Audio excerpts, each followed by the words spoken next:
Hey guys, welcome back to Home Built, and today I'm going to go back inside the car and do something I probably should have done a long time ago, and that is fit some seatbelts.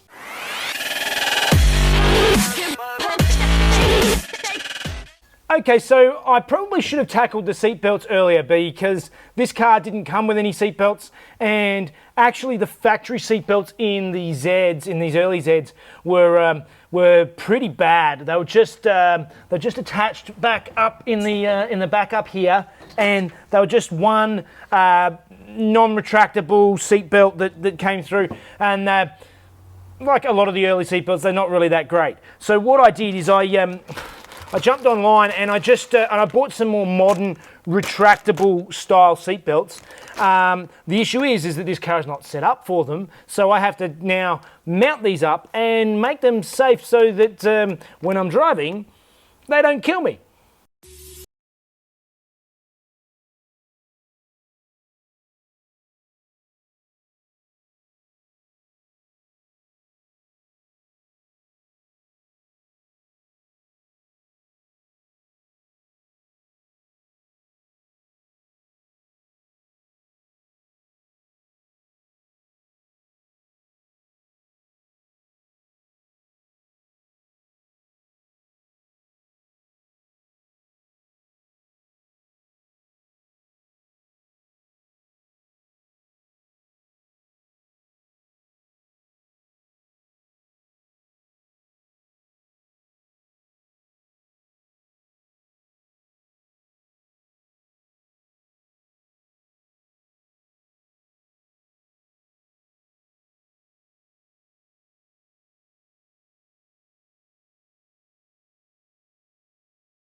So I've been tinkering around in here, and I think I might have jumped the gun on how simple this would be, because I was looking up here just behind the corner of the roll cage, and I could feel there was a mounting point underneath what I trimmed. Underneath, I had vinyl over the top. I cut the vinyl off and realised that mounting point that I thought was going to be good for the seatbelt is just a flimsy little trim mount. So in actual fact, the seatbelts in the Z actually only had this mounting point. It was a fixed seatbelt from this mounting point in the C-pillar down to down in the floor down here, and that was it. It was just a single fixed belt that was there, so you don't get the 3 points like you do in most cars. Now I've seen some other guys who've put the retractable ones in, and what you can do is you can mount it down against the wheel arch here. You can mount the retractor down there and still use the same mounting point down here. The only issue I'm now seeing is, how do I run my retractable seatbelt? Now, for me, I'm happy enough mounting it up here because some guys don't want to mount the retractor up on the C-pillar because the seat goes back so far. If they've got the seat right in and leaning back, it's too close to the retractor. But that's not going to be my case. I've got the roll cage in the way. But it is going to be an interesting thing of seeing how I run the seatbelt around the edge of the roll cage, and whether I run it, do I run it on the inside of the cage, do I run it on the outside of the cage? So what I need to do is I need to actually go and get my seats, put my seat back in, and then start looking at whether I can mount it up and how I'm going to run the seat belt. And do I just get rid of this extra the extra guiding bracket, or do I? Yeah, I'm gonna have a look. Let's get the seat and see how it goes.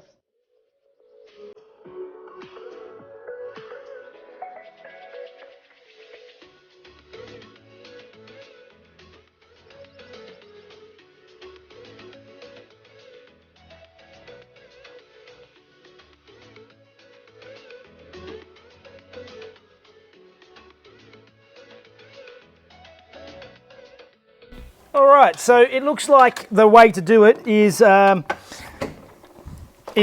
to just, I can just bolt the retractor straight to the C-pillar. I'm going to need some spacers, but there's plenty of space there for the retractor to work, and it's miles away from my seat because of the cage in this car.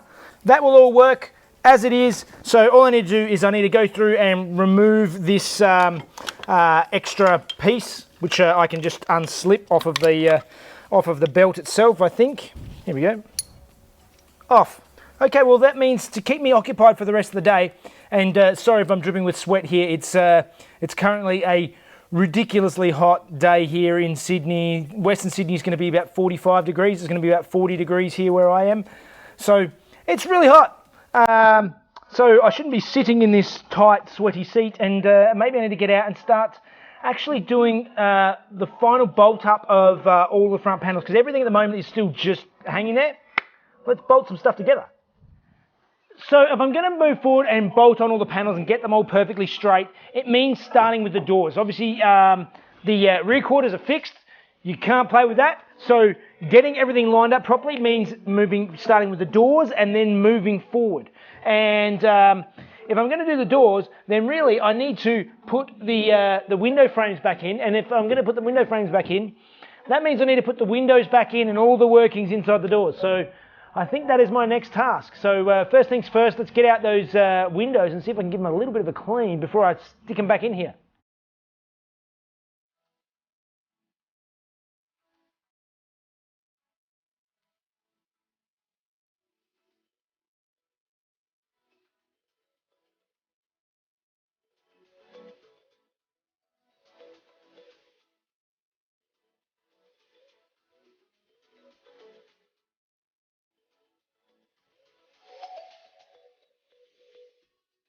Reinstalling windows is a real pain.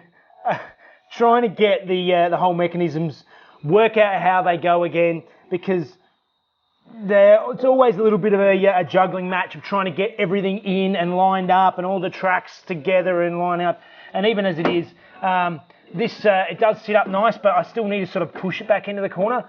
It probably needs some new Bailey channel in this window frame. It looks like it's a bit old, which will probably help line it up again. But in any case, that will do for the time being. At least I've got it together. Just wondering, I think I might move forward now and see if I can line this door up and at least get one door so it closes and sort of seals properly, which means first thing I had to do is grab out my new seals, chuck some new seals in, make sure that it all sort of sits in nicely, so then I can start getting the door to line up where it's supposed to.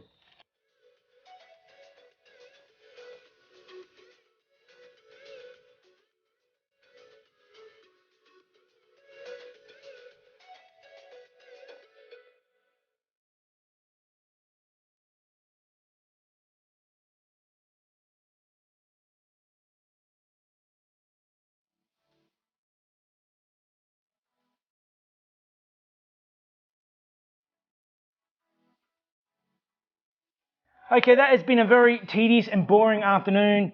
I've spent a couple of hours now. I had to unbolt the cage, I had to move this window, just all these little bits and pieces to try and get this door frame to clear and line up. And there's still a lot more alignment I need to do. And it's ridiculously hot today and I'm frustrated. And so instead of posting this up tonight, like my plan is, as you will already know, this is gone through and rolled over onto the Tuesday episode. So at the moment I am very hot and sweaty and I've had enough.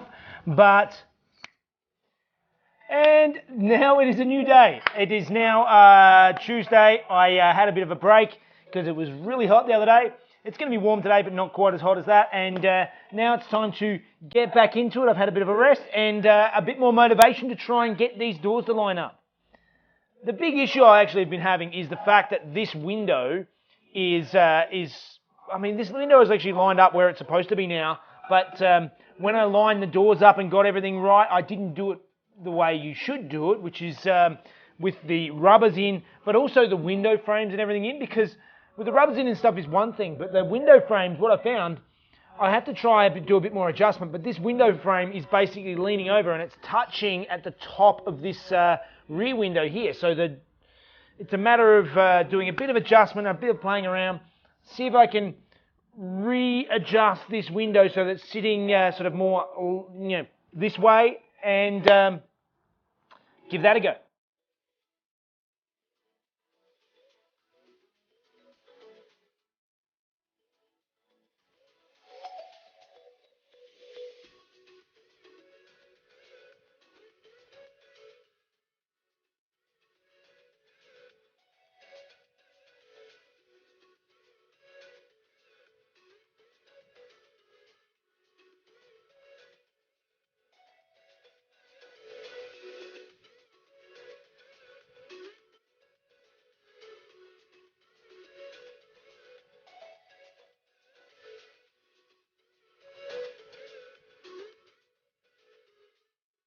All right, bits of backwards and forwards, quite frustrating, but I opened up the holes on the hinges down the bottom here, just slightly.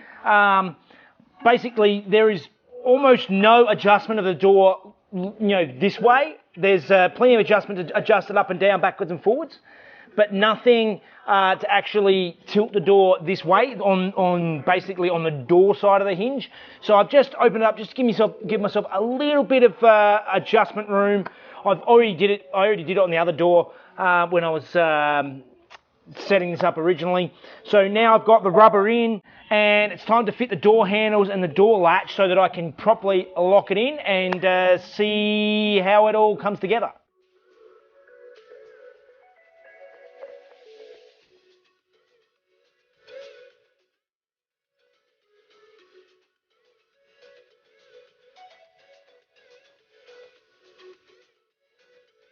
Okay, so I've managed to get the door closed, the handles on. I've got the windows so they line up, and I'm not super happy with this panel gap. The panels line up nicely up the top. They do separate out a bit down the bottom here. I'm not over the moon about that. Zeds are known for bad panel gaps anyway, and I should have done this with the rubbers in, but I didn't have the rubbers when I was building the doors. So now that is what I'm going to have to live with. It's not the greatest, but it's not the worst, but yeah. Anyway, that's what it is. That's what it's going to have to be, because that's what can be done to actually get a gap here. I mean, I could possibly close this door up a little bit more. I'll see how it goes when I put the front guard on. But yeah, I think that is what it is.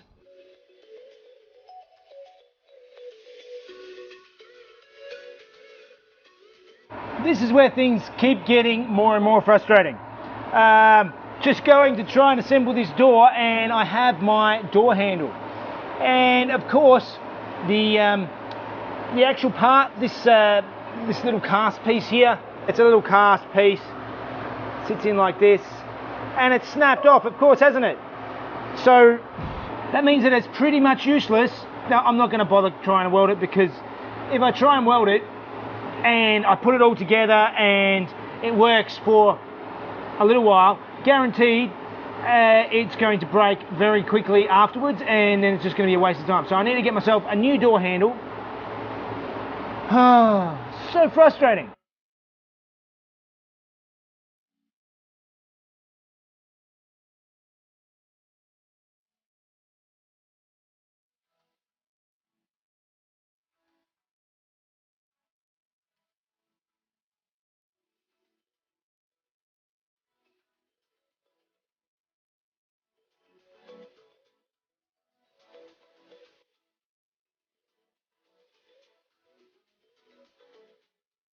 Okay, and this door is on. This one fit a lot better. It's still, I've got a bit of a gap there. I mean, I can move the door back.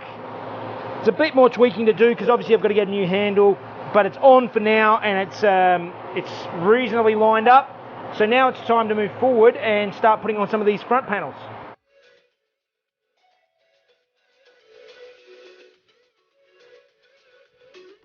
So along this top edge of this cowling, there's supposed to be some rubber bushes that go onto these little tabs all the way along that tuck in under the windscreen.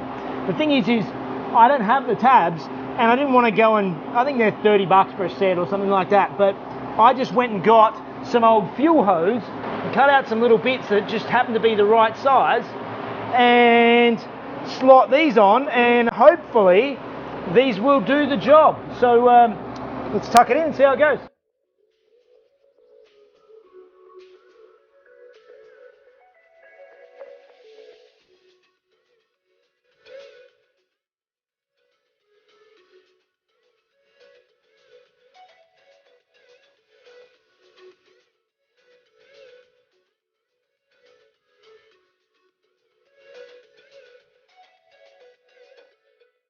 My brain is everywhere today, and for some reason I forgot that that cow panel I said that had to go in first, that has to go in afterwards, and I just spent ages stuffing around and wedging those rubber bushes into the cow panel. So now I have to take the cow panel off again so I can get the bolts underneath the guard. It's the heat, it messes with my head.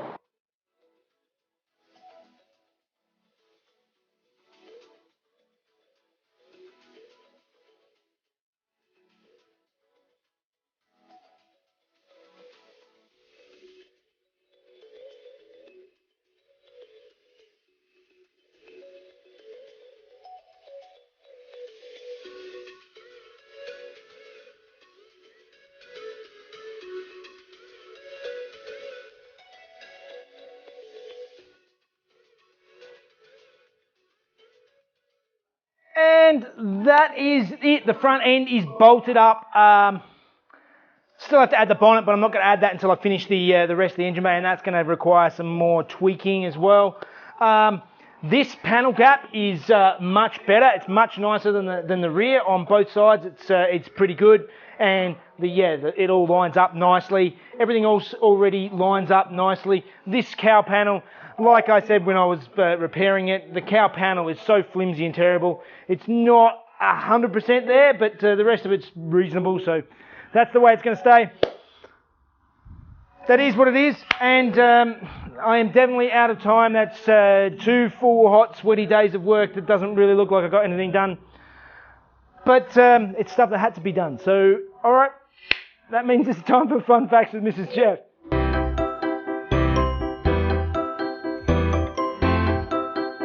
Hey guys, an interesting bending of the rules was done by McLaren in the 2010 Formula 1 season. They devised something known as the F-duct. The full details have been kept under wraps, but the experts believe that there was a small hole in the cockpit that channeled air up past the driver and through the centre of the shark fin engine cover and out over the rear wing. While on a long straight, the driver could block the flow of air with his left knee, which would cause the flap to stall, meaning it was no longer producing downforce and the drag that goes with that, giving the car a 3 to 5 km/h bump in top speed. This was soon banned, but it led the way for the DRS system that Formula 1 cars now use. Alright, putting together and lining up panels is just really slow and tedious work. I've spent 2 whole days on doing all of this, and it really feels like I haven't really moved forward much at all. It's getting there slowly. Hopefully we can get back to doing some more interesting things soon, because I really hate bolting stuff together. It's just lining it up. Perseverance.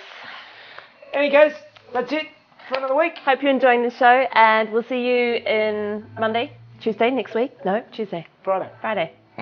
See you on Friday. See you Friday.